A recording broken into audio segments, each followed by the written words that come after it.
So, hello, good afternoon, good morning, or good evening. We don't know. Last time when we had analyst Ukraine series, we had participants from US.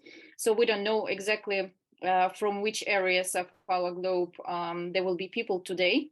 My name is Mariia Zolkina. I'm DINAM Research Fellow at the International Relations Department in the London School of Economics, combining my position here with working for Ukrainian think tank Ilko Kucherev Democratic Initiatives Foundation. And I am happy to start the second meeting in a role of how we call it LSE Ukraine series. This is a series of discussions dedicated to most crucial developments in Ukraine's not just contemporary history, but the history starting from Ukraine's independence in 1991. The first meeting happened last week. It was dedicated to the foreign and defense policy, how it evolved.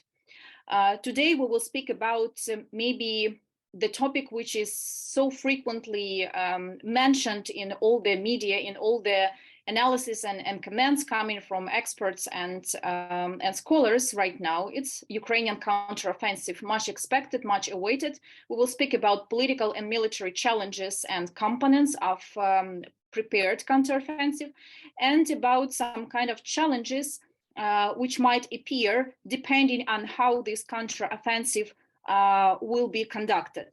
So it's my pleasure to talk today with the three distinguished speakers. Let me first, before we go to the discussion itself, let me first introduce our distinguished speakers, to whom I'm very thankful for having finding time for this discussion. So first of all, I would like to present Dr. Amar Ashur, Professor of Security and Military Studies at the Doha Institute for Graduate Studies, who is also founding chair of the Critical Security Studies graduate program and the director of the Strategic Studies Unit in the Arab Center for Research and Policy Studies. His area of expertise is mainly military combat effectiveness, small state defense, asymmetric warfare, insurgency, and counterinsurgency. Thank you for being with us today, Dr. Amar. The second speaker is Mihailo Samus, director at New Geopolitics Research Network. Mihailo Samus is one of most famous Ukrainian and one of the best Ukrainians military and defense experts, working in the field of international relations with focus on national resilience and new generation warfare. Previously, he served in Ukrainian armed forces for 12 years, and at the same time, he was the deputy director of the Center for Army, Conversation, and Disarmament Studies. He was founded in 2009 of the office of CACDC in Prague and was responsible for coordination of the Center for Army, Conversation, and Disarmament Studies in international activities, regional sections, and projects of the Center with NATO and the European Union. And third speaker for today is Dr. Hanna Shelest, Security Studies Program Director at the Foreign Policy Council Ukrainian Prism. Hanna Shelest is also an editor-in-chief at UA Ukraine Analytica. She is non-resident fellow at SIPA and was a senior researcher at the National Institute for Strategic Studies under the President of Ukraine at Odessa branch. Thank you for being with us today and for having your time. Just a small comment about how we will organize our talk. We will dedicate about 1 hour to discussion with all the three speakers who will answer my questions, and then we will leave 30, maybe 35 minutes for questions from the audience who have joined our discussion. So I hope the general framework is clear and we can start. I would like to start with very general, but at the same time, complicated question. First to Dr. Amar. Dr. Amar, what's your general assessment of Ukrainian capacities and capabilities on the eve of much expected Ukraine's counteroffensive, because Ukrainian defense forces have changed significantly since 2022, have received almost all the weapons we requested from the West. We don't know exactly if that number of weapons is enough for all the plans to be implemented on the ground and the battlefield. But if to speak generally, how would you assess both capacities and capabilities of Ukraine's forces now at it seems decisive moment before Ukraine's counteroffensive? First, thank you so much for Dr. Zolkina for the very kind invitation. It's a real pleasure and honor to be here with the esteemed panelists and you and the LSE ideas. You gave me a generic but a very difficult question, and if I gave it fairness, probably will take the whole lecture and we'll need a bit more time. But just very briefly, as you alluded, that is a very new army, even compared to the army of February 2022. In many ways, the genetic trajectory of Ukraine was a trajectory of tactical adaptation, operational innovation, and strategic resilience. And it has been developing very well. I'm talking now since probably February 2014, or let's say after March 2014, and specifically after February 2022. And the achievements that happened in the phases of the war, I usually divide them into 5 phases, and we're entering the 6th now with Ukraine, with the President Zelensky's declaration that there will be a counteroffensive, and they know it's time. So this will be the 6th phase. These 5 phases, Ukraine has extremely developed. We started the first phase with estimates from both friends and enemies, friends and foes. Friends were saying at the official US level that Kyiv will fall in 72 to 96 hours. And we ended up today with, or the last week with attacks, although, you know, there's no official endorsement of it, but, you know, Russia is not in a good situation when you have attacks in Moscow, drone attacks in Moscow, and failure of air defenses to do much about it. But if you looked very briefly at these phases, adaptation, innovation in terms of the first phase, the defense of Kyiv, the liberation of Zhytomyr, of Sumy, of Chernihiv, the second and the third specifically major counteroffensives that happened, stunning in Kharkiv, and then a retreat in Kherson by the Russian forces as a result of Ukrainian artillery. And then we fast forward to the 5th phase, which we're in now. If you looked, if I divided it very quickly by branches, we are looking now at basically 2 new armies on both sides. On the Ukrainian sides, you have, if we took the words of the US leaks, at least 9 new brigades that were trained in the West, 3 others that were trained in Ukraine, newly mobilized. So this is an estimate of about roughly 48,000 to 50,000 new soldiers that are well trained at the infantry level, but also well given new Western-made weapons. On the other side, the infantry is mobilized men who are less trained with older weapons that goes all the way to the T-54s and T-55s of the, you know, a completely different era. If you looked at the artillery branch, we are looking at long-range fires now, not just the HIMARS, but also probably there's more of that coming on the way. And if you looked at the Russian side, by one estimate, Russia spent 7 to 14 million rounds of artillery. So just about, to give a comparison, the whole invasion of Iraq by the US took 40,000 rounds. That's it, 40,000 artillery rounds. That's a one-day usage, or maybe at maximum 2-day usage of Russian artillery last summer in the Donbass. But they don't have much to show for it. For that amount of artillery used, they don't have much to show of it. On the other end, every artillery round that Ukraine fires counts. By some of the estimates that were shown, 70% of these rounds are guided by drones or have some drone involvement, i.e. aerial reconnaissance involvement in it, which is a staggering figure, 70%. I don't think even the British or the US Army use drones with artillery in combinations that extensively. So the detection destruction cycle of the Ukrainians have been developing very fast.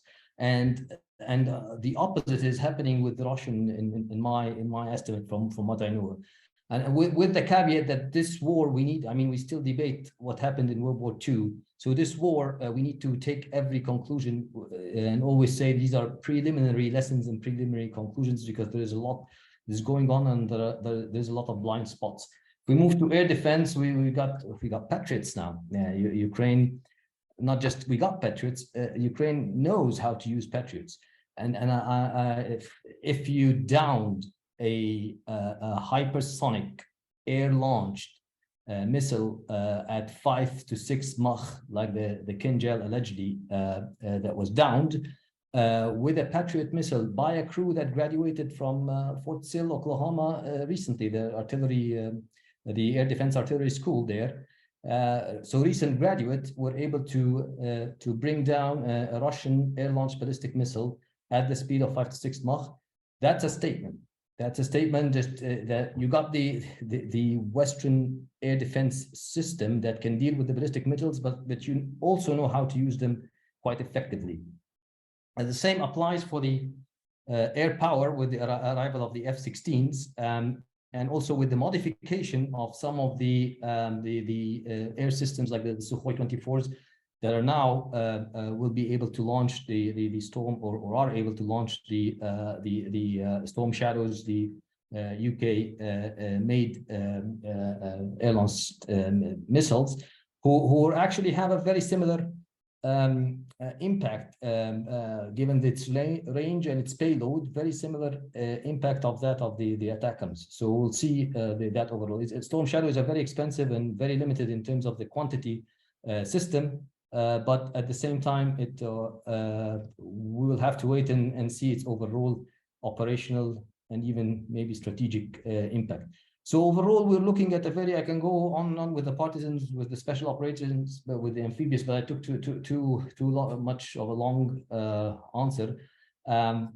So I'll stop here and maybe I can engage later on with if there's more. Okay, great.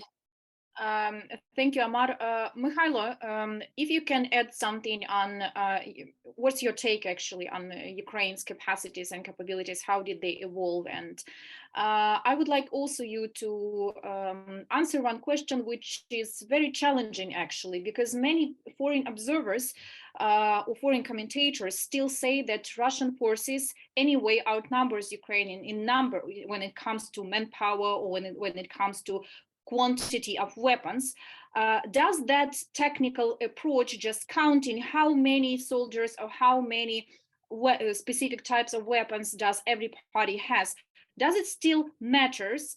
If yes, then to what extent? Because we know that in some very significant battles like for Chernihiv, Ukrainian forces were several times, if not to say 10 times less than Russian forces who attacked, and Russian forces failed. So can you please elaborate for people who are not military analysts, how to count, what are the chances, and how to measure those capacities and capabilities as of now, both with Ukrainian forces and with Russian ones?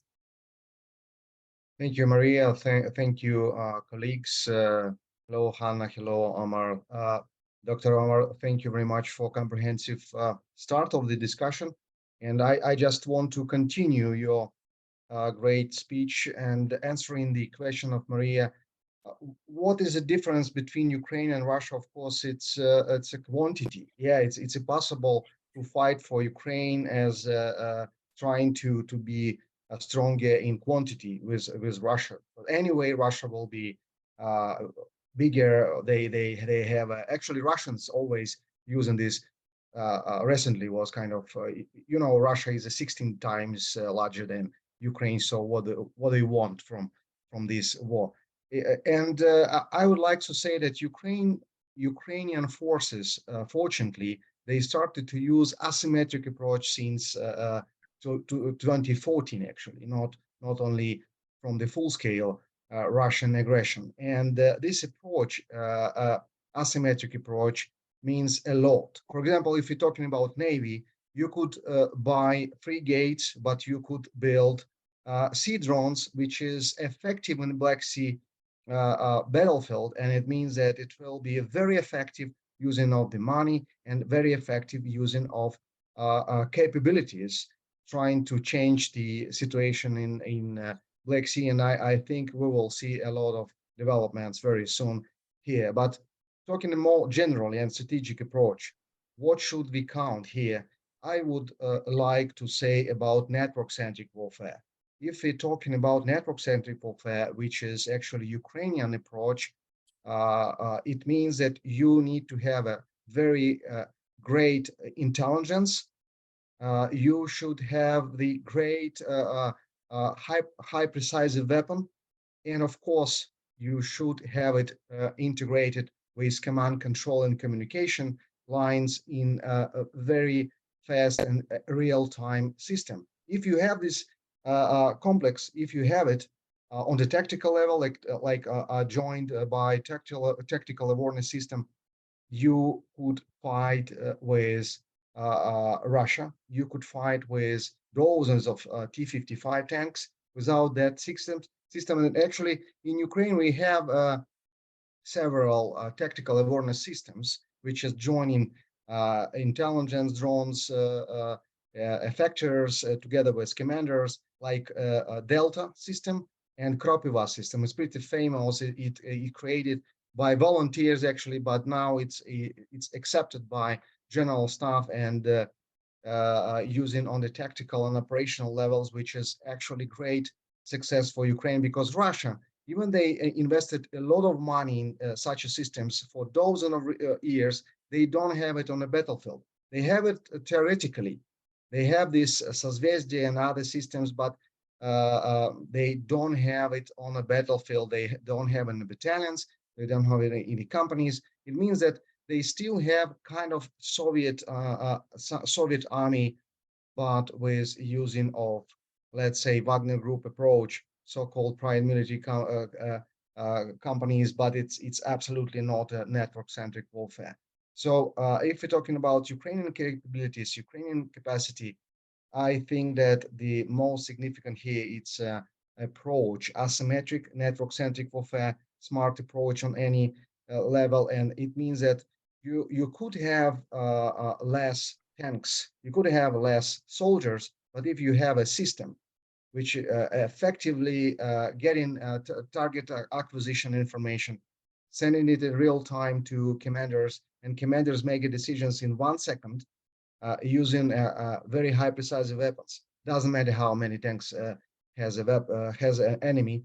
So I hope that Ukraine, if you're talking about the Ukrainian counteroffensive, offensive operations, it will be like this. And actually, we saw it on Kherson operation very, very brightly. These several stages, and one of the stages we have now, it's a shaping operations, which we see on different levels. Again, Ukraine very interesting integrating operations on strategic level, on tactical level, and operational level, trying to shape the battlefield, how Ukrainian armed forces needs to start the operation, not Russians, to organize effective defense.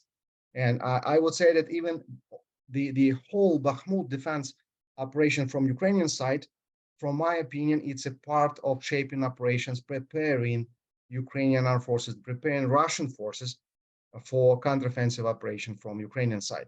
The same theoretically, I'm not talking about the facts, but theoretically, even these raids by some Russian volunteer battalions or Russian volunteer forces in Belgorod Oblast could be a shaping operation from Ukrainian side, because it means that Russian forces needs to push some forces from the battlefield to Russian territory to close Ukrainian-Russian border, which is now transparent, it looks like transparent.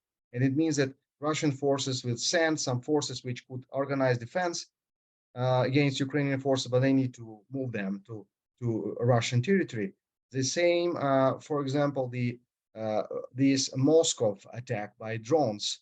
Again, just theoretically saying, I think this is a part of the shaping operation by Ukrainian forces. Even Ukraine, of course, is not issue responsibility for it officially, but look at the table, look at the map. It's very interesting that, of course, it's first of all, it's psychological, informational, but at the same time, it means that Russian generals needs to make decisions in very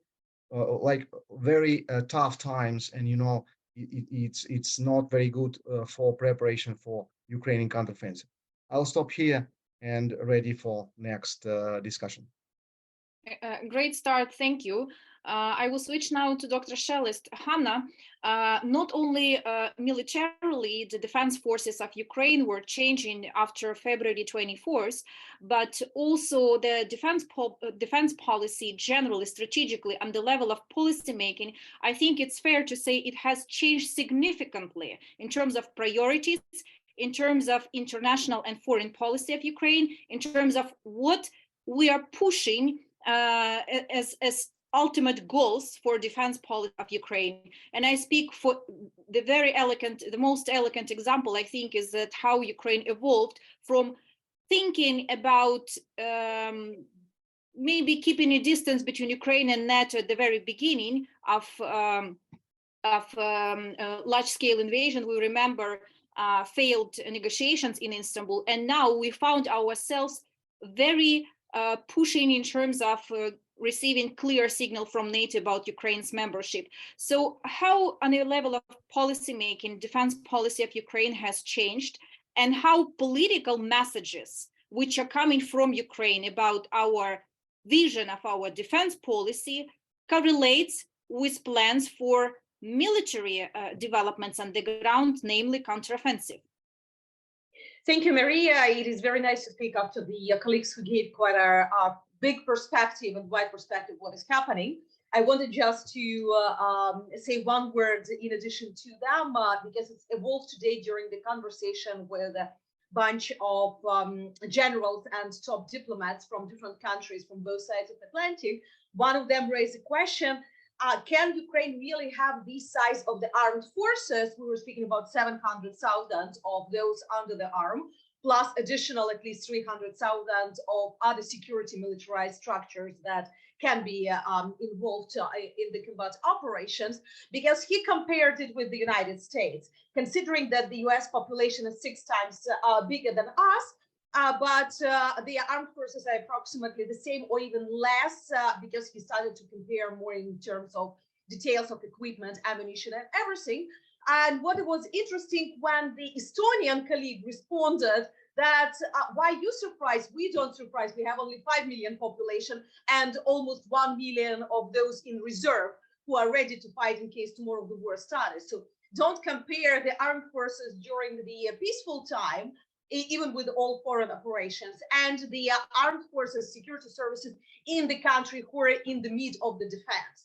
So definitely you understand your capabilities, your capacities, your personal in the different way. I would probably say that we have even more than 1 million people, because I would calculate all those volunteers who are doing the supply, all those IT companies or IT specialists who are supporting. All of them in the normal conditions and circumstances also would be the part of that system of the total defense of the country that is necessary.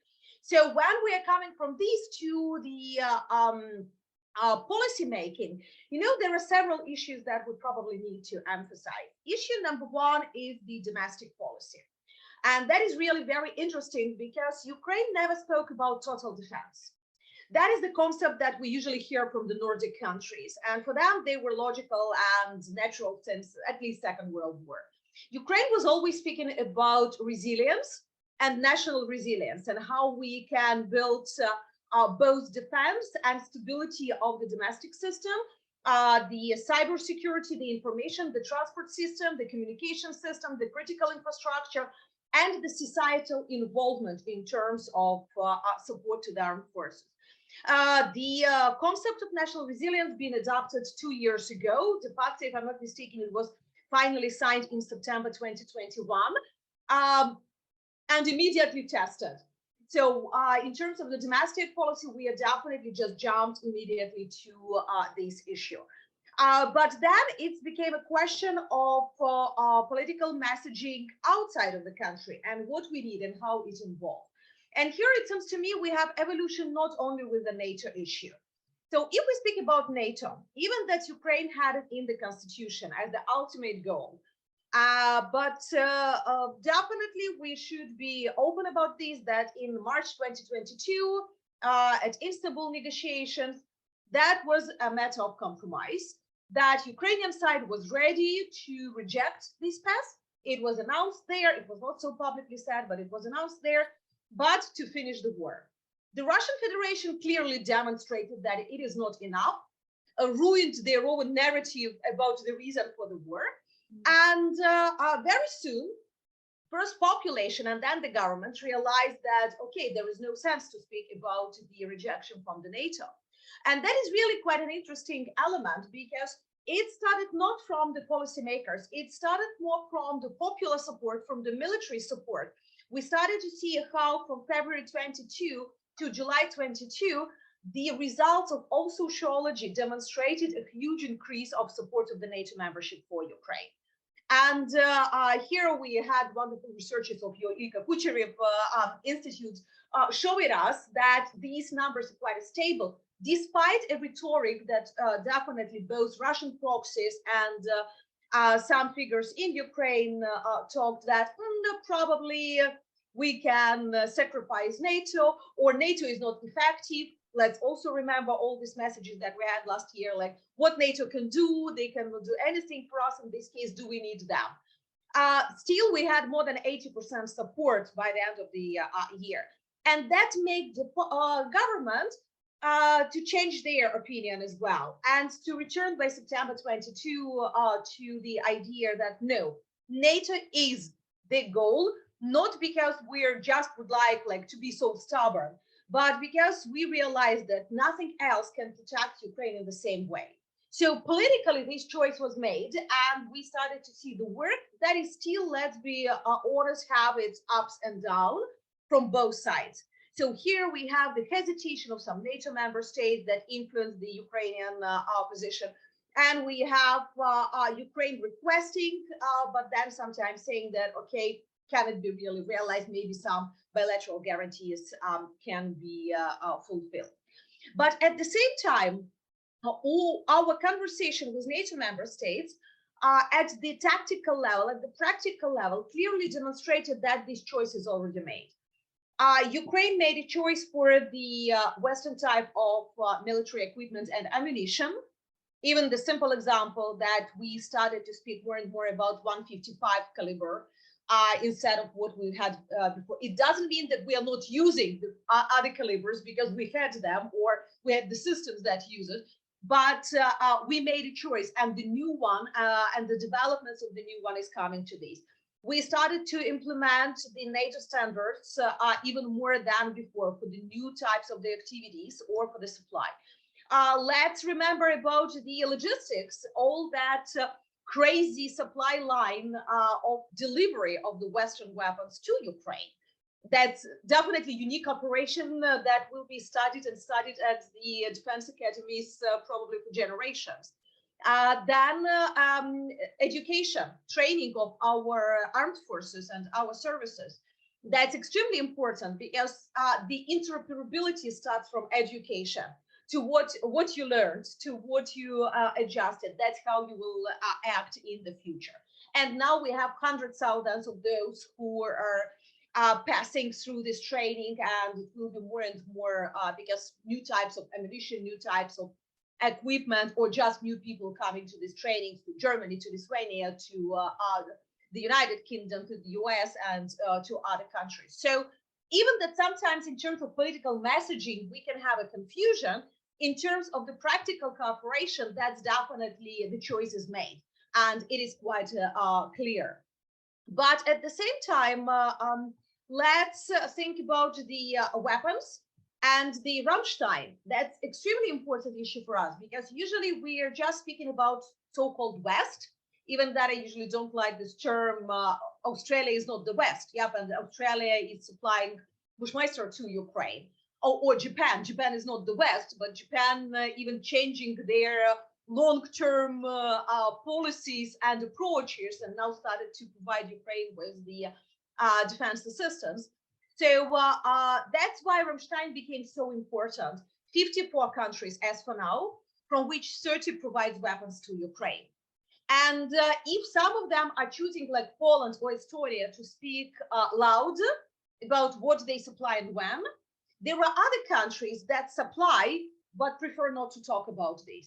We know the case of Bulgaria, for example, that a lot being supplied, but we found out only in 6 months about this and not about everything. We don't speak about Romania too much, and Romania provided Ukraine, for example, with airplanes earlier than other countries several months ago. So that's quite an interesting perception that a lot of countries are ready to help, but not all of them would like to advertise this. And still, 54 countries in Rammstein, 30 countries, some of them very unexpected as for me, because that is definitely where you see Middle East, you have Asia, you have Pacific, you have almost all European, and that makes it very interesting. And the last but not the least, European Union. Because let's be honest, before 2022, we never looked at the European Union as the security actor in Ukraine. Ukraine was talking in terms of candidacy, free trade agreements, about economy, anti-corruption, democracy, everything except of security. Maximum we knew about the police reform or some security services, so nothing from the military domain. And the last year, it was the tremendous transformation, both in terms of the military dialogue between European Union and Ukraine, and in terms of European Union reflecting of what they can do. The peace facility that suddenly spent most of their money for Ukraine, and not just for Ukraine, but for the weapons of Ukraine, the increase of financing that is happening now, the discussion of the military Schengen, all of this is triggered by the support to Ukraine and by that dialogue. And now when we speak about candidate status, about the cooperation, we started to speak about this defense, military, critical infrastructure, all that package as well. So it stopped to be just a NATO monopoly for the issue. Great.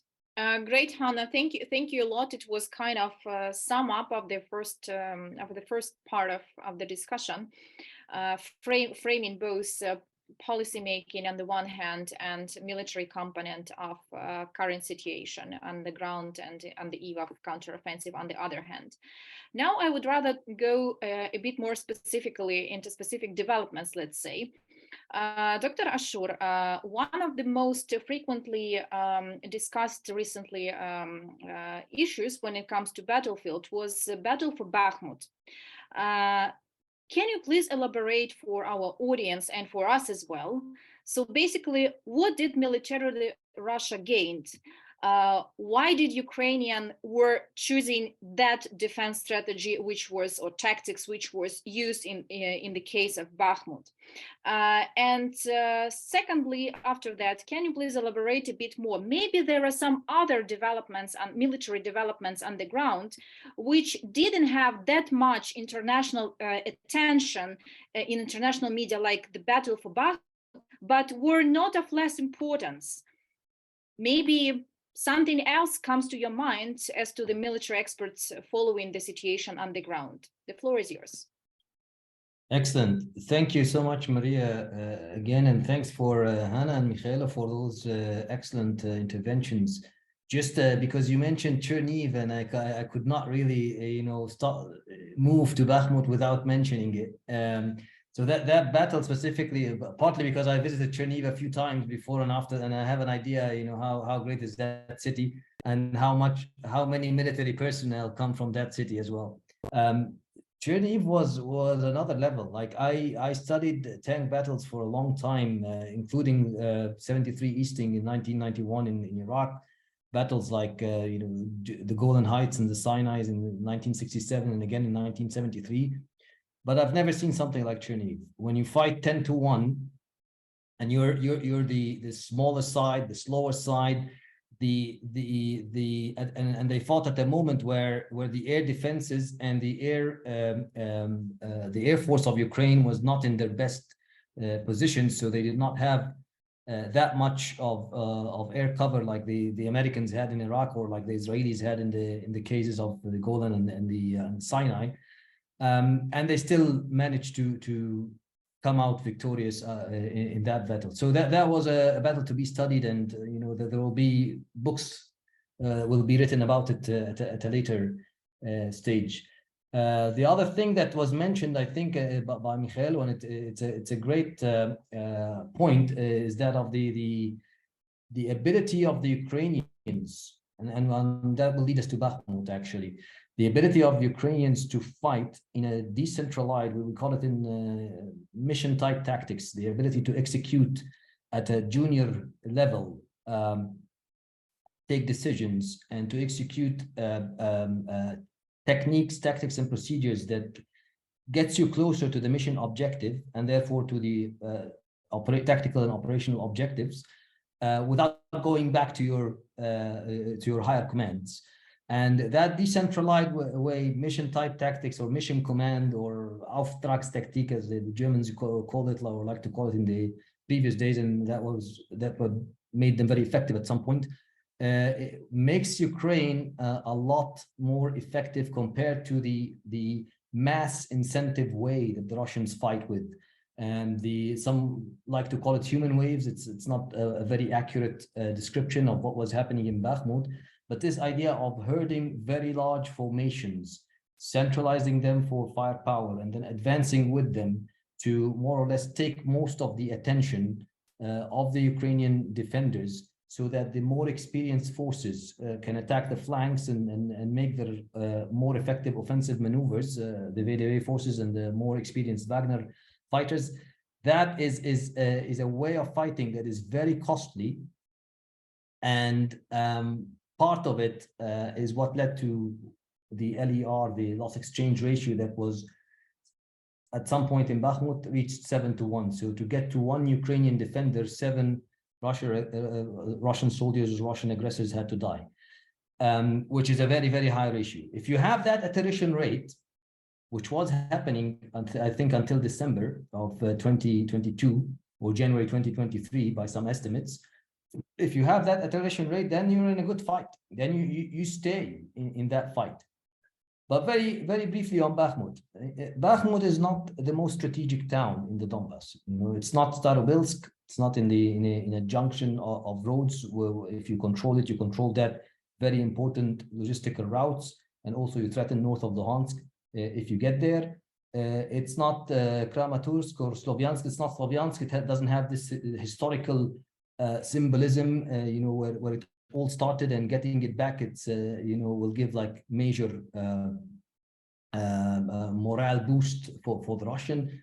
It's not Crimea, and it's a town. But it's not that of an important town. It's not Izium. It's not Kopyansk. Even other towns that were very important in terms of logistical supply routes. So the costing hundreds of Russian soldiers to get every 50 meters in the neighborhood does not make any operational or strategic sense. It makes probably sense to the leadership.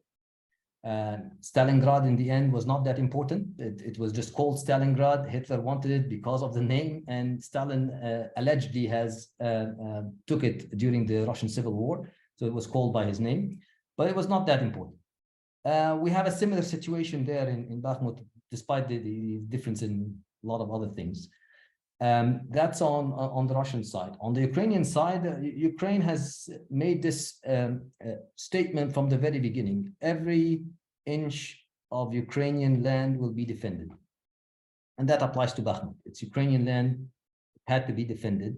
Attrition rates were high, as I mentioned, were very high in Ukraine's favor. So if you're bleeding the enemy that much, then it looks like it's a good fight. But of course, it had a lot of costs. in Ukrainian lives and in general in the outcome of the battle.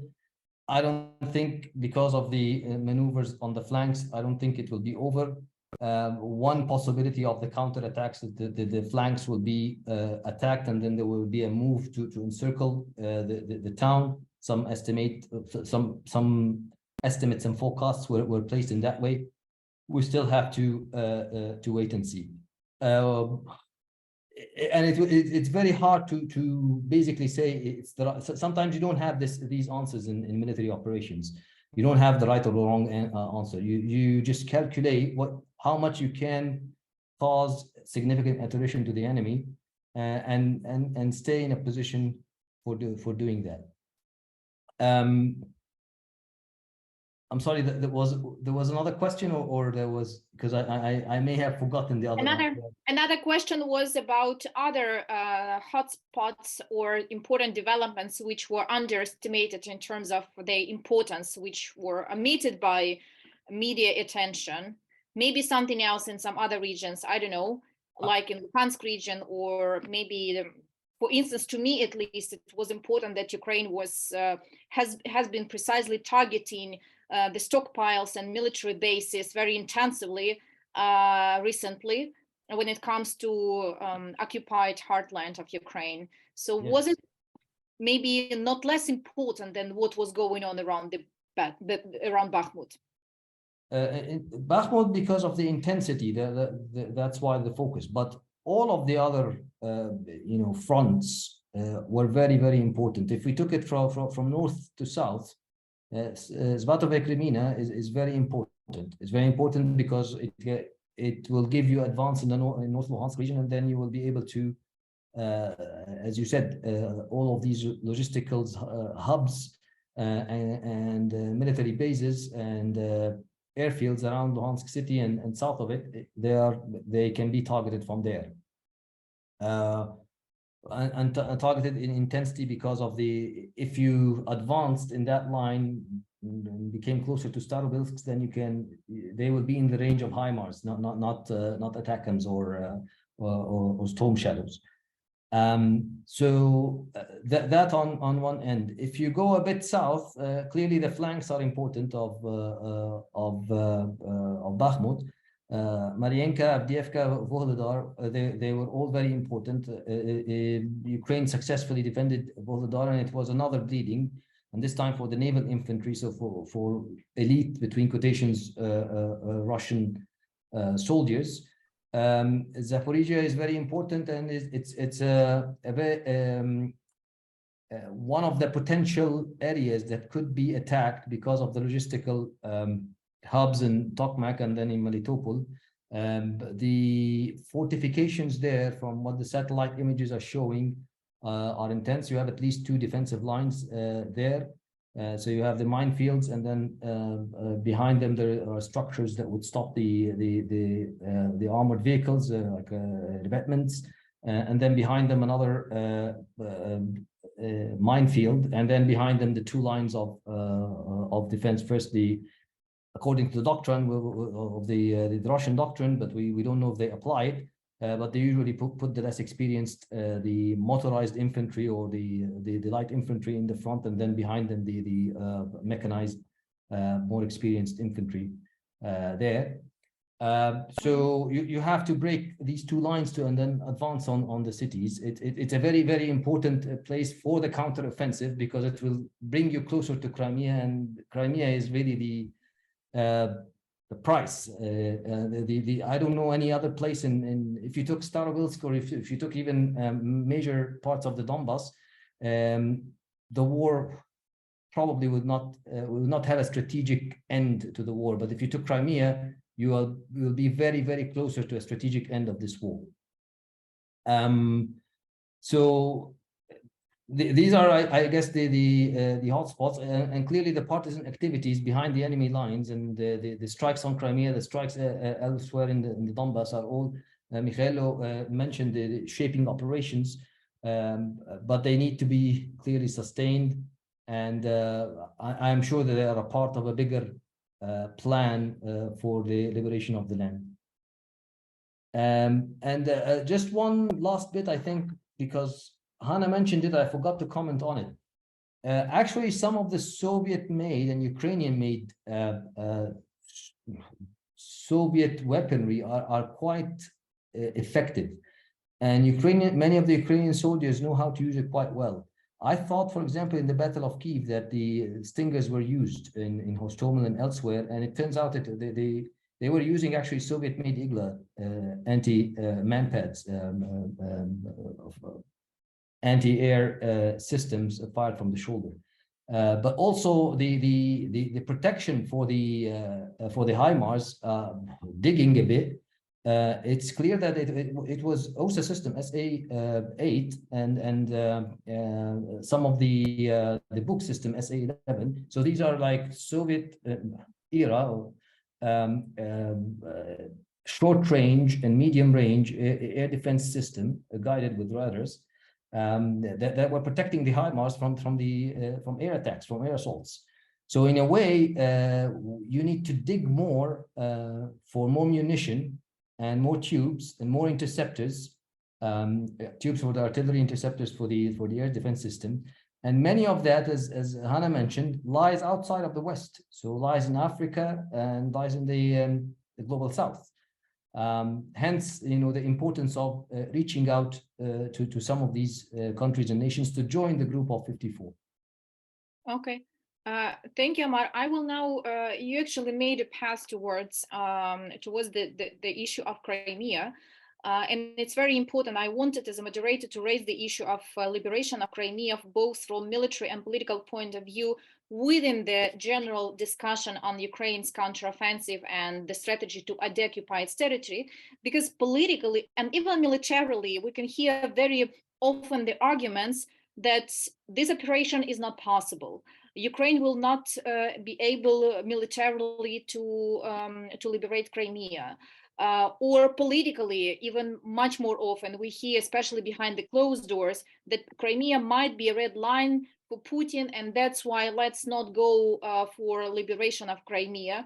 That's why I would like to give the floor to pass the floor to Mihaila with one question about Crimea, and then to Hannah. Mihaila, I would like you to elaborate a bit, just to explain what are military and security arguments for Ukraine to liberate Crimea in order to get the sustainable peace for Ukraine and to really finish this war. Let's speak about just why militarily for Ukraine is that so much important to regain control over Crimea. And then after that, I will pass the floor to Hannah, and I will ask her to put liberation of Crimea in a bit broader perspective. Why it's so much important, not for Ukraine's security only, but for entire Black Sea region, which actually includes NATO members. So Mihaila, let's start with you. Yeah, it's very interesting when we're talking about the Crimea that oftenly people saying that it's very difficult, it's impossible. But if we compare the operations to liberate Crimea and to liberate Donbass, I would say that Donbass, it's more complicated because it's urban areas, it's a huge urban areas, and you see how Russians trying to occupy them. They waste months to get small towns. But compared to the terrain in Crimea and actually the whole strategic environment, I would say if we're talking about the next operations, for example, the cutting the logistics lines from the Russian land to occupied Crimea through Mariupol and Melitopol area. And if we're talking about the cutting the bridge, so in this situation, Crimea will be in blockade situation, and it's a matter of time, and of course a matter of using a different instruments, different let's say special operation for Ukrainian armed forces, how to organize concretely the liberation of Crimea. From my point of view, if we got the successful operations in southern part of occupied lands, I mean the Zaporizhia Oblast, cutting the land bridge, so-called land bridge from Mariupol to Crimea, and of course the Kherson Oblast. So it will be, and of course cutting the bridge will be simpler than and talking about the Donbass, and very interesting. Talking about time, I think that it's possible that until the end of this year, Ukraine will get in the Crimea, but I'm not sure that, for example, Sevastopol could be deliberate so fast, because from the history we know that it's possible to defend Sevastopol for a pretty long time if you sit in there, if you have some resources. It will be a problem, but I'm not sure that it's strategic problem. Okay, we could blockade Sevastopol, and after this conduct another operations on different areas. And one more point: military Crimea, of course, it's a key point. It's a key, let's say, key element of Black Sea security area, because occupying Crimea, occupying Sevastopol, Russia, occupying, of course, together with land, occupying water, occupying half of the Black Sea. And what they're doing now, they actually dominating in Black Sea. And unfortunately, even we're talking a long time with NATO, with United States, they should create some, the unit in Romania, in Constanța. They need to have a headquarter on NATO Black Sea Fleet in Constanța. They need to have a strategy in Black Sea, pardon. I mean, in NATO and United States. Unfortunately, didn't create it before 2022. They just didn't issue responsibility for this area. Unfortunately, talking about the straits and all of these agreements, which is our allies, they thought that it's enough, that it could be enough to control Russia, but you see the results of it. And only Ukraine, with great operations to deliberate Serpent Island and to destroy Moskva missile cruiser, showed that it's very easy to fight with Russia. It's no red lines. It's no red lines, because a missile cruiser Moskva, it was a symbol of the Soviet Navy, and Ukraine destroyed, and now we have a situation when Ukraine has all possible capabilities to go further. And I'm not sure now that we should count on Putin red lines at all on Crimea.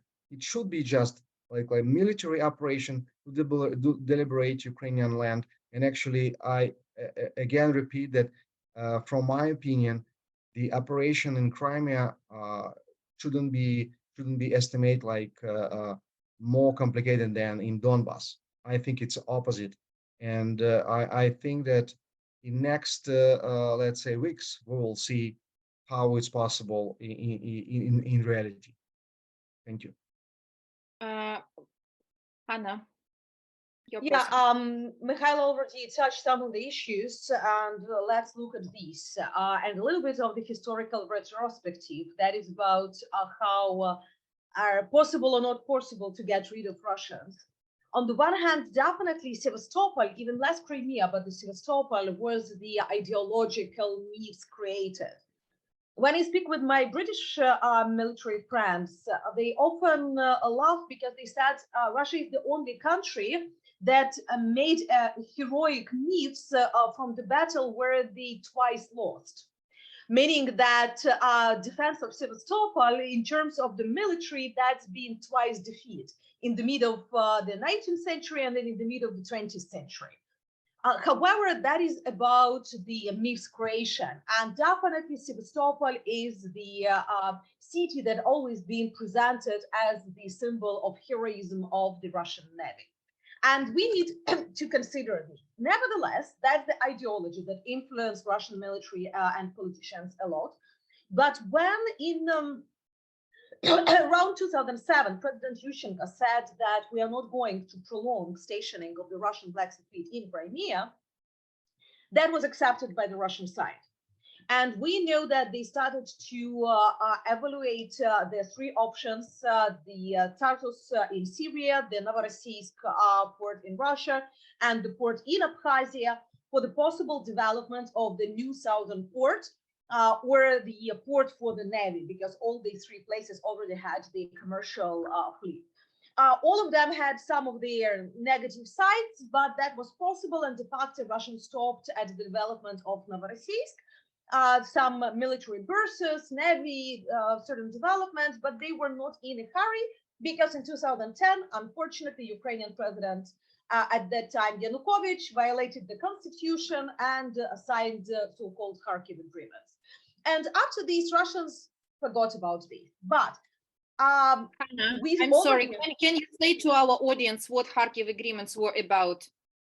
Just the Kharkiv agreements were de facto exchange of the gas prices and the certain gas agreements, the package for the gas, in exchange that the Russian Black Sea Fleet are stationing for the additional 25 years in Crimea. In Ukrainian constitution previously, it was written that no military bases of the foreign states can be stationed in Ukraine. In final clauses, it was said that Russian Black Sea Fleet can station till 2017 with the possibility to prolongate this agreement for the next 5 years in case of the agreement of two sides. So we've been speaking about 2022 maximum. However, at that time, the Kremlin managed to persuade Yanukovych to sign an agreement by which Russian fleet would station till 2042.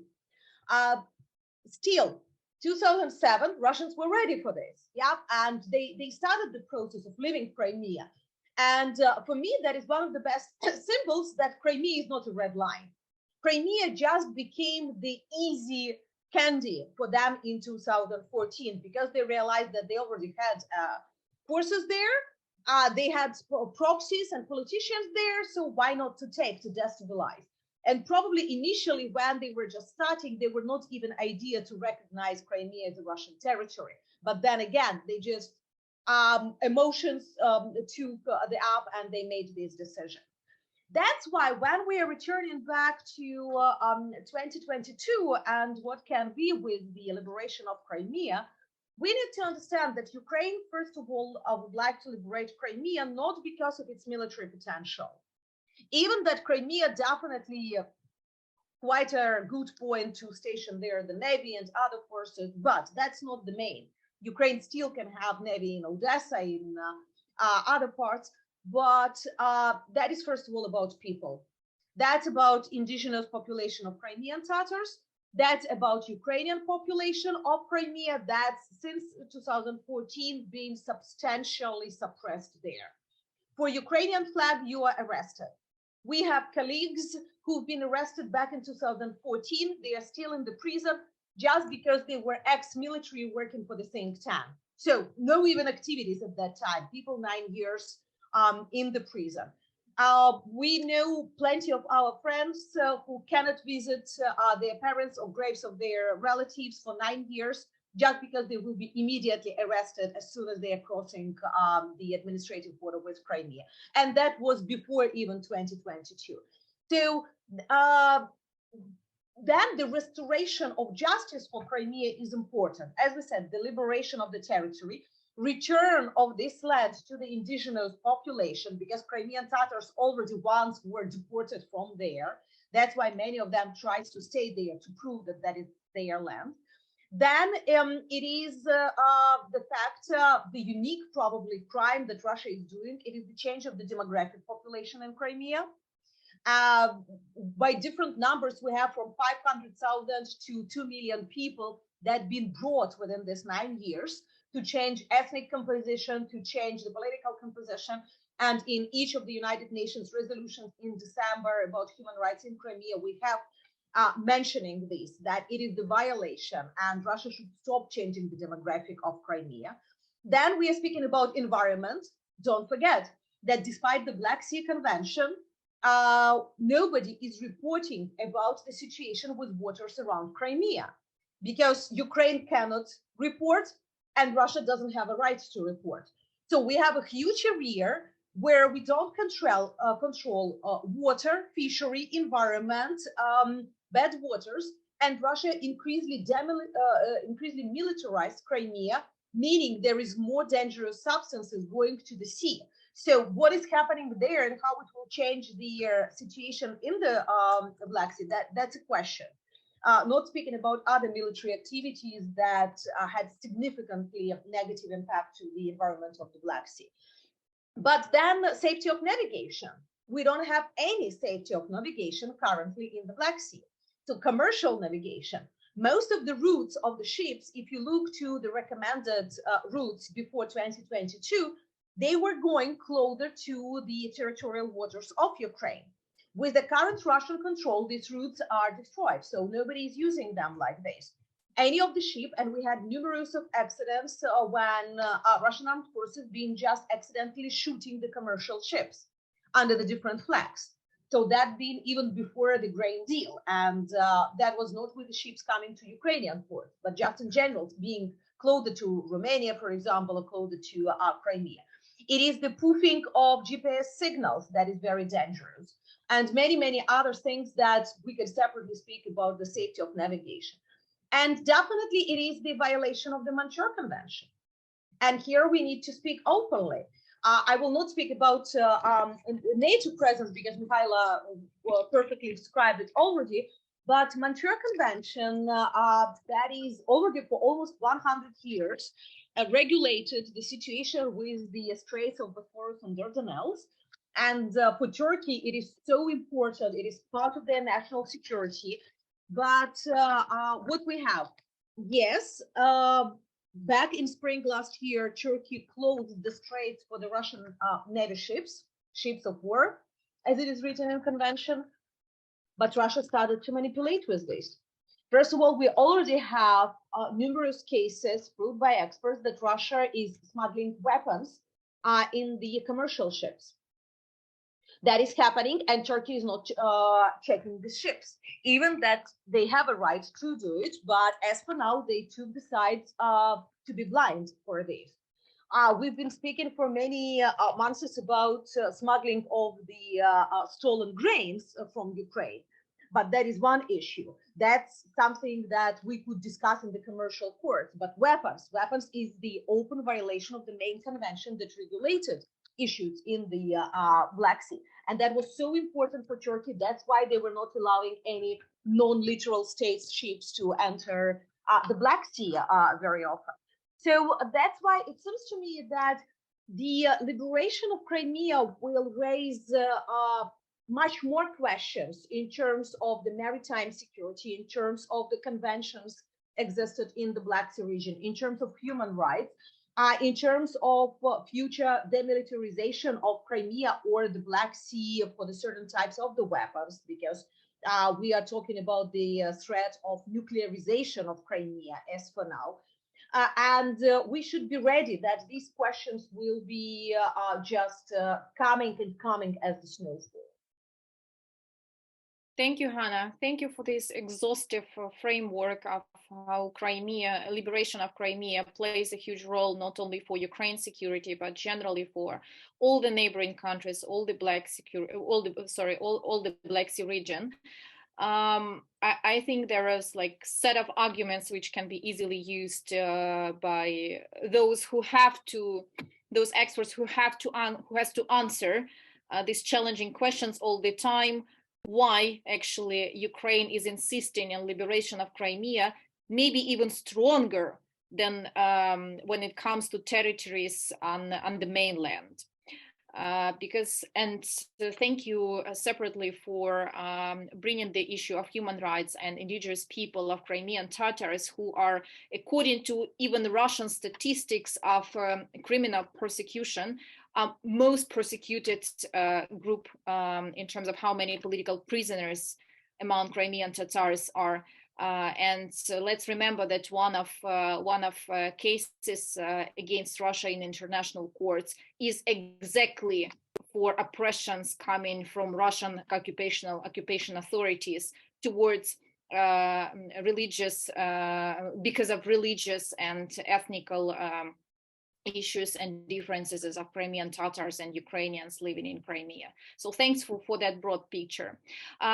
I still have one question before we go to the Q&A from audience, but we're a bit out of time. So I I would really like to ask you to be as brief as possible, because another challenging question, which I really wanted to raise here, is that there are some expectations, or there are some concerns actually, that in case the results of upcoming counteroffensive of Ukraine will be not treated as satisfactory by those who back this counteroffensive by weapons and financial support, actually by our Western supplies, the issue of bringing Ukraine to negotiation table this strategy might appear and be stronger, let's say, than it's now. Because as of now, we don't feel that Ukraine is being pushed towards negotiations with Russia. We actually see that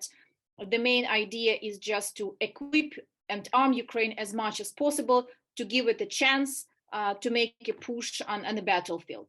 But what diplomatic challenges do you see for Ukraine? And this question mainly for Hanna and to Mihailo, not to bring Amar into political discussion, but what are the main diplomatic challenges? Do you see any? Do you see that there is a concern or risk that Ukraine will be asked strongly to think about negotiations in case with counteroffensive results will not be as huge as someone in the West might expect? Mihailo, maybe you will start. Yeah, thank you very much for this great question. Yeah, really, we always talking about these possible scenarios, that frozen conflict or never end war or something like this. And from all of our analysis we made, all of these scenarios, especially frozen conflict, it means that sitting on the table and speaking about something with Russians and Putin regime means that it's a favor of Russia. So we should understand it. Any Minsk 3, Istanbul 1, 2, or something like this, it's in the favor of Russians. For me, actually, the sign that our supporters decided to support us longer, that it could be some results of summer campaign, for example. Because during the summer campaign, I would say, I repeat that it's possible that we will deliberate part of Crimea, but it still will be some part of Donbass left for next year. But for me, sign that our supporters understand it, were, of course, the F-16s. So if we're talking about the F-16 package, it means that it's not for this year. Maybe the first squadron of F-16 will be maybe late autumn, maybe in winter this year, but definitely the main role on the battlefield, F-16 will play next year. And this is a sign that our allies look forward, not only for this summer campaign, not only for this autumn campaign, but further, next year. Of course, we would like, very, very strong would like to finish this war this year, but I think that it's a pretty unrealistic scenario. Of course, we could make a strategic success here this year, because the liberation of south of Ukraine and getting Crimea, it will be a great success for me.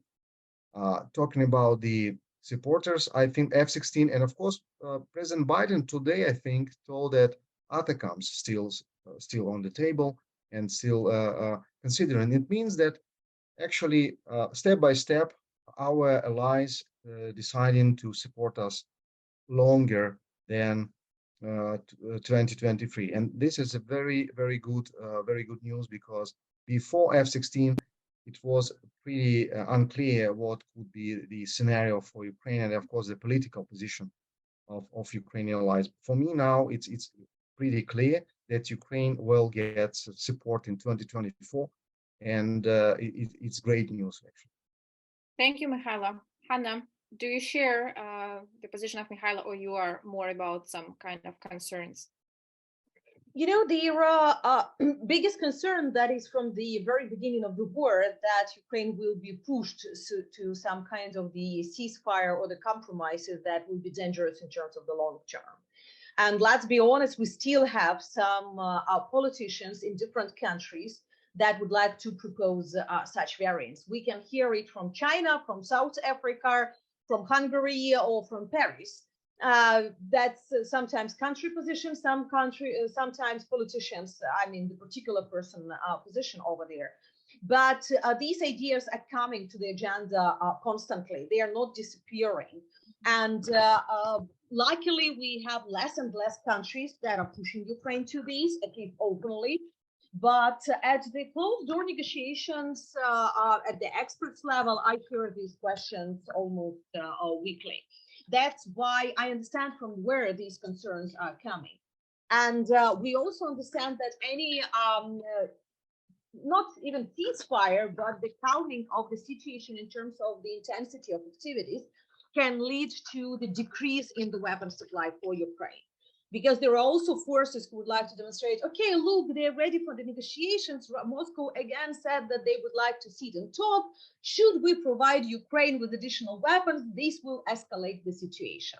How many times all of us heard these phrases from media to experts to the governmental meetings? And again, nothing is changing in this.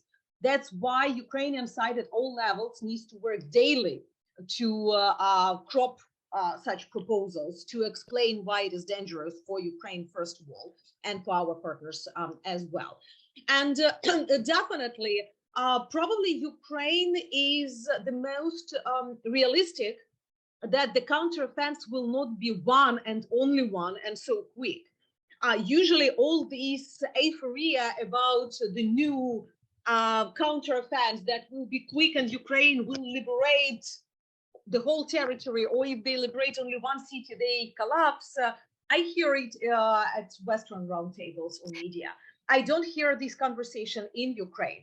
In Ukraine, I hear much more from the military leadership that let's be ready, that the front line is big. There can be several counteroffensives or several waves of counteroffensives, that we are deciding which part is more appropriate, that our task is to limit possibilities of Russians to attack Ukraine. But it doesn't mean that we are going to make a First World War battle running all around the territories to liberate. We need to push them out, to make them, as in Kherson, just unbearable to be there, so they will evacuate with the lost resources. That's why probably when we speak about this counteroffensive, we just need to not to lower our expectation, but to lower our euphoria and to make a little bit more pragmatic approach. Thank you, Hannah, for that. I think it was a great point. Yeah, Amar. I can say something very quickly. Yes, absolutely, absolutely. Yeah, it's basically one, Ukraine has a vote in this. Okay, it's its land, and two, the historical precedent. Since the beginning, some European leaders, we know them now by name, have advised the Ukrainian leadership to surrender in the very beginning. The Ukrainian leadership refused to surrender because it has a vote and it has agency. And then most of the assistance, the military assistance that happened, was based on Ukraine's performance, on Ukraine's combat effectiveness, on its military effectiveness. And then the aid came, because otherwise they were not convinced. So the success of the counteroffensive in Kharkiv and in Kherson, you see the trajectory. We started from an argument about the air defense for the infantry, arguments about the Stingers, and they never reached Mariupol. Now we're talking about F-16s, which was a red line, and before it the Abrams were red lines, and they're being delivered, and Ukrainian crew were. So all of this is changing, not because the Western politicians have changed their minds. I was in London in 2014. I heard the debates in the military and the political spheres, and they were. I'm now very proud of the UK. I'm for the Storm Shadows, for the tens of thousands of Ukrainians that are trained, for the Challengers, the first Western made tanks delivered to Ukraine. So now I'm very proud of the UK, and that was difficult after Brexit. But before that, 2014, it was a different story. It was a different story. It's they cannot do much. The Russians are too big. We're afraid. And that's it. So that's one. And now on the counteroffensive, Let's say the counteroffensive, as Hannah said, let's say the counteroffensive is 100% successful. Do you think this war is over? I don't think this war, it will turn into a North-South Korea situation, you know, or an Armenia-Azerbaijan situation. You know, it will turn into a border war. It's better for Ukraine. It's better for Europe. It's better for the whole allies, but it's still a war. You're still in a security crisis because you have someone in the Kremlin and probably his successor, who knows, with a strategic intent to dominate parts of Europe. That includes, unfortunately, the east part, that includes Ukraine. So we are still, so that defensive strategy needs to be actually a strategy, not just an operational few months issue to deal with a crisis on the edge of Europe and ends there. It is a strategic crisis, and we need to reformulate our whole defense industry, probably our whole, plus the defense, the political dimension, perhaps the media dimension, the educational dimension, but reformulate it that this may not be over even after a very successful Ukrainian counteroffensive and even after this war. So, pessimistic note, but realistic. Actually, I wouldn't say it's pessimistic. It's just about that kind of pragmatism, which is mainly offered by Ukrainian side, as Hannah said, because sometimes thinking rationally or pragmatically when it comes to even great supporters of Ukraine has a different connotation and has a different logic. From Ukrainian side, it's basically to deprive Russia its maximum possible level of all the means and capacities to invade Ukraine, again on a large scale, but to push Russian forces back to their sovereign territory. And even if this territory is, even if this conflict is continued, then it will be like along the border rather than on with Ukrainian territories occupied. So thank you. It was very important comment. Now we have some time for the question or questions from the audience. If someone want to ask a question, please raise your hand and we can unmute you. If someone is ready, because I see that people were stably connected and they did follow all the discussion. So out of those, okay, yeah, John, please.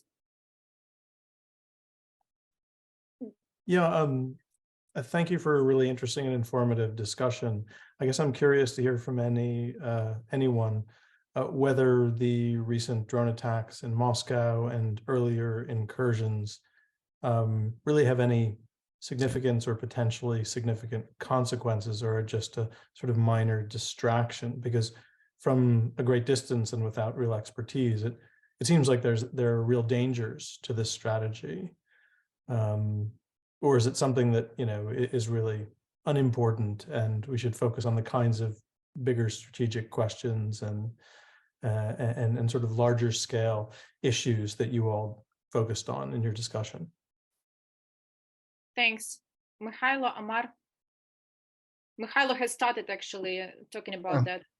Yeah, I will touch this the issue that from my opinion, like theoretically, it could be a part of these situations. I mean that the activities of these so-called Russian volunteers and the drones attack on Moscow could be a part of the shaping strategies, shaping operations for preparing Ukrainian, let's say, operation on the strategic level. Why this? Because, for example, the activities on Russian volunteers in Belgorod Oblast, it's a great example, if theoretically estimate, it's a great example of special operation forces activities together with creating of parallel reality and with a great informational psychological impact on Russians. So they started to change their understanding of the situation on the strategic level. I am sure that it was a historical reaction in Kremlin. It was, maybe you saw this video, then General Lapin personally commanding the one BTR, one APC on the roads somewhere in Belgorod Oblast, and it was ordered. So it was ordered from general staff to do something. So by this operation, we changed the approach and understanding by the Russian general staff the situation. They need to do something in Belgorod Oblast, so they need to move forces. This is a huge impact on the overall situation. The same with drone attack. This is actually I think it's a huge psychological effect, impact on Russian population, in Russian leadership, and understanding that actually picture is changing. It's not a special military operation. It's a war, because a special military operation, when you're conducting special military operations, means that you are controlling situation, of course, somewhere in the area of operations. It shouldn't be some attacks on the capital of the country. And I know what does mean Moscow for Russians. During the Soviet Union, it was absolutely untouchable. I mean that maybe you remember in 1989, I think, that one German pilot, they landed with a small aircraft on the Red Square, and it was a huge impact on the Soviet Union. It was absolutely destructive impact on the Soviet Union. Just only one guy who landed the small aircraft on the Red Square. It could be the same impact. I'm not sure that Putin is ready to change something, because he's very, very undecisive person. But in the same time, the so-called Russian elites will perceive the situation a little bit different. And this could be a strategic, let's say, instrument to change the enemy approach on the battlefield. So I think it could be a part of Ukrainian strategy. But of course, it's theoretically, because Ukraine doesn't issue a responsibility on it. Thank you. Yeah, Amar, do you want to add something? Yes. No, I just I'm in line with what Mikhailo said, but just these operations, you know, they have the details are very important. So it's important that they are the Russian volunteer corps, not the Ukrainian special forces that are entering into Russian territories. So it gives the narratives and the framing of them, I think, are very important. Also, if you looked at the some of the Russian military bloggers and Mr. Prigozhin comments on the drones, the main attack was not to Ukraine. It was they were attacking the Russian military elite.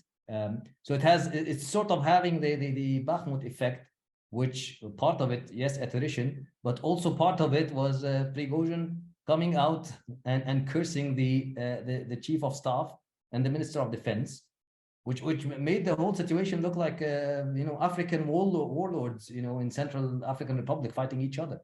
You know, and Prigozhin has no official status.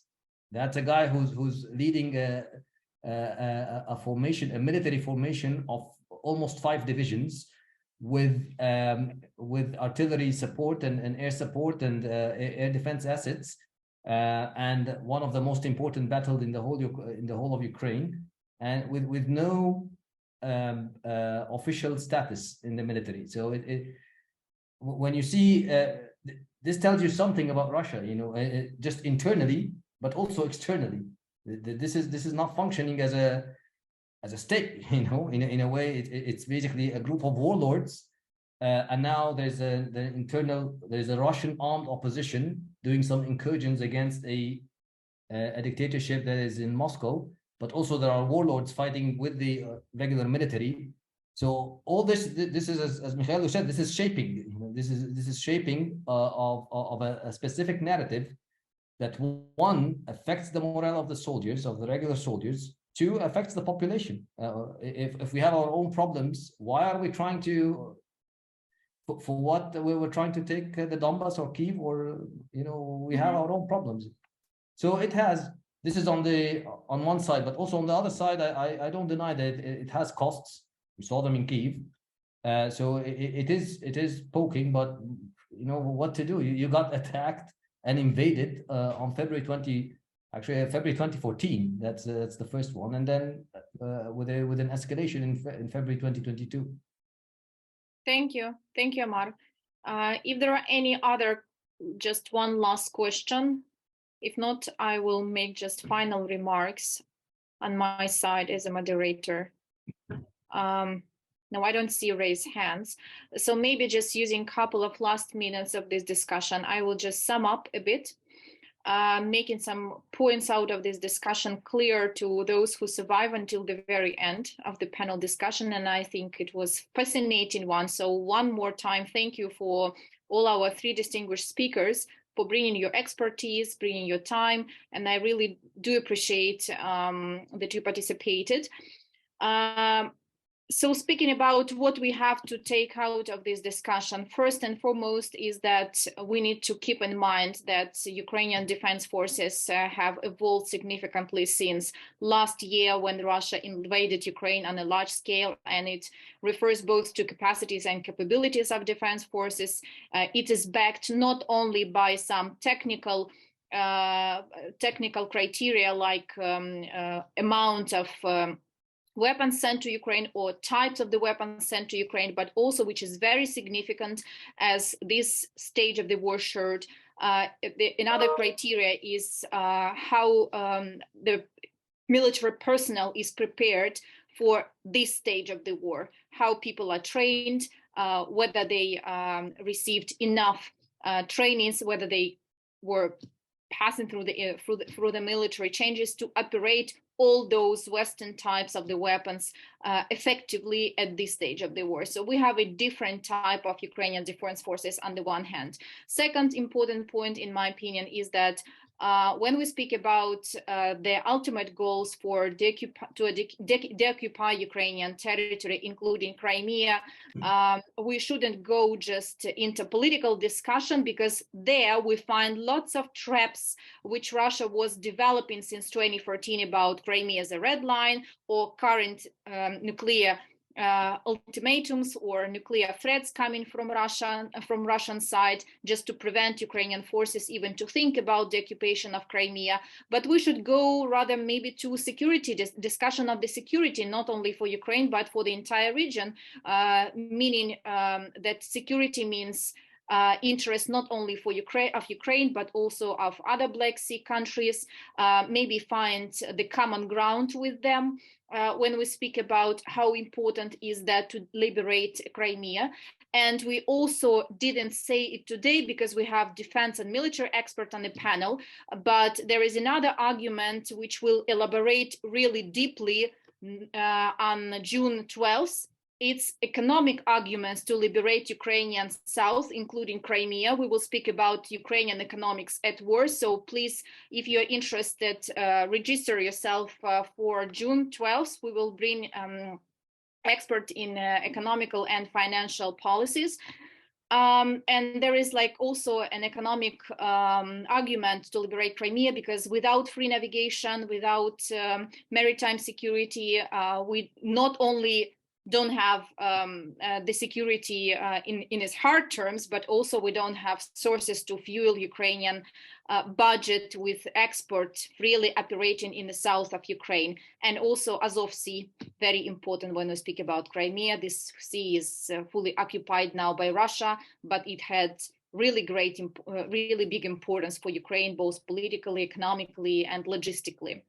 And the last but not least is that when we speak about counteroffensive, let's be pragmatic. I refer here to Hannah Shellest comment that let's not overestimate or let's not actually exaggerate our expectations. Let's be pragmatic. Let's stick to the plan. And if Ukrainian forces are moving according to their plan and pushing Russian forces back, it doesn't really matter if it is a huge operation or not. The movement here is maybe of most importance. It will secure sustainability for the military aid coming to Ukraine, not only in 2023, which is already a fact, but also for 2024, where we will face some more political challenges like domestic elections in US and some more political campaigns in the European Union, meaning elections to the European Parliament. So thank you one more time, both to audience and to speakers. This video, this panel discussion will be a bit later published on YouTube and will be promoted on our social media, both of LSE and actually our personal ones. Thank you one more time and have a good evening. And to my Ukrainian colleagues, please keep safe. I'm not in Ukraine right now, but Ukraine and actually Kyiv is witnessing almost 20 severe attacks within the last couple of weeks, attacks of drones and missiles, everything possible. So please don't forget to think about your personal security. Thank you very much. See you next time. Thank you. Thank you. Bye.